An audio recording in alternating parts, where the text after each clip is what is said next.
Hello guys, કેમ છો? I hope સરસ હશો. તો તમને ખબર છે તે પ્રમાણે હાલમાં જે પીટીસી છે એટલે કે ડીએલએડનો એડમિશનની પ્રોસેસ છે એ 24 જૂન 2026થી શરૂ થઈ ગયા છે અને 5 જુલાઈ 2026 સુધી પીટીસીના એડમિશનના ફોર્મ છે એ ઓનલાઈન ભરાશે.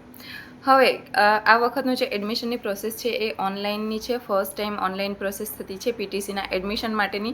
તો ઘણા બધા સ્ટુડન્ટ્સને એની પૂરતી માહિતી નથી, તો આ વિડીયો છેલ્લા સુધી જરૂરથી જોજો. ઓનલાઈન ફોર્મ ભરવાની જે તારીખ છે એનો સમયગાળો છે એ 24 જૂન 2026થી લઈને 5 જુલાઈ 2026 સુધીનો છે. એટલે 5 જુલાઈ 2026 સુધી પીટીસીના એડમિશનનો તમે ફોર્મ ભરી શકો છો. હવે એના પછીની પ્રોસેસ શું છે એના માટે જ ઘણા સ્ટુડન્ટ્સને ક્વેશ્ચન્સ છે. તો એના માટેની જે પ્રોસેસ છે એ હું આગળ કહું છું કે એના પછી તમે એકવાર ફોર્મ ભરાઈ ગયા પછી એ ફોર્મ લઈને તમારે જિલ્લા વાઇઝ સ્વીકાર કેન્દ્ર આપેલા છે, પીટીસીના ફોર્મ કન્ફર્મ કરવાના સ્વીકાર કેન્દ્રો આપેલા છે. ત્યાં જઈને તમારો જે ફોર્મ છે અને તેની સાથે તમારા જે ડોક્યુમેન્ટ છે એ જમા કરાવવાના રહેશે. હવે આ જિલ્લા વાઇઝ જે સ્વીકાર કેન્દ્ર છે તેની આ યાદી આ પ્રમાણે છે.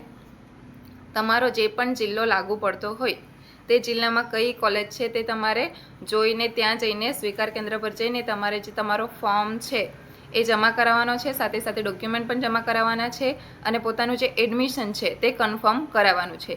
યાદ રાખો, આનો જે સમયગાળો છે સ્વીકાર કેન્દ્ર પર ફોર્મ કન્ફર્મ કરાવવાનો જે સમયગાળો છે એ 25 જૂન 2026થી લઈને 6 જુલાઈ 2026 સુધીનો છે. 6 જુલાઈ સુધીમાં તમારે સ્વીકાર કેન્દ્ર પર જઈને પોતાનો ફોર્મ છે, પોતાનું એડમિશન છે એ કન્ફર્મ કરાવવાનું છે. ફોર્મ જમા કરાવીને ડોક્યુમેન્ટ જમા કરાવીને એડમિશન કન્ફર્મ કરાવી લેવાનું છે. જો તારીખ ચૂકી ગયા તો પછી તમારું જે એડમિશન છે એ કન્ફર્મ નહીં થશે. ફોર્મ ભરેલો કોઈ મતલબ નથી. તમારે સ્વીકાર કેન્દ્ર પર જઈને પોતાનો એડમિશન કન્ફર્મ કરાવવા જ પડશે.